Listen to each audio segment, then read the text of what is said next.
அருமையான வார்த்தை. வேத வார்த்தை அற்புதம் ஒவ்வொரு நாளும் உள்ளத்திலும் வாழ்க்கையிலும் செய்து கொண்டே இருக்கிறது. இந்த வார்த்தை என் உள்ளத்தை பூரணமாக தொட்டது. முதல் முதல் முதல் முதல் ஆண்டவராக இயேசு கிறிஸ்து குழந்தையாய் இருந்த பொழுது அவருடைய முகத்திலே தூதர்கள் பிதாவை கண்டார்கள், அவருடைய மகிமையை கண்டார்கள், அவருடைய தேவனுடைய வல்லமையை கண்டார்கள். அந்த அதிசயம் எவ்வளவு பெரியது நினைத்து பாருங்கள். பூமியிலே இயேசு கிறிஸ்துவனுடைய முகத்திலே பிதாவினுடைய மகிமை அன்பு தெரிய வந்தது.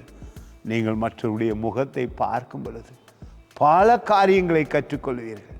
ஆனால் கிறிஸ்துடைய முகத்திலே அன்பை, விடுதலையை, பாவ மன்னிப்பை கற்றுக்கொண்டீர்கள். பாருங்கள் இந்த வார்த்தை 2 கொரிந்தியர் புத்தகத்திலே 4ஆம் அதிகாரத்திலே 6வது வசனம். இருளில் இருந்து வெளிச்சத்தை பிரகாசிக்க சொன்ன தேவன் இயேசு கிறிஸ்துவின் முகத்தில் உள்ள தமது மகிமையின் அறிவாகிய ஒளியை தோன்ற பண்ணும் பொருட்டாக எங்கள் இருதயங்களிலே பிரகாசித்தார். தேவனுடைய முகம் வேத வார்த்தை.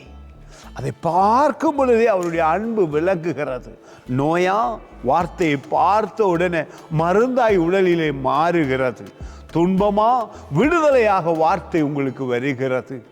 நீங்கள் கேட்ட காரியங்கள் நிறைவேறும்.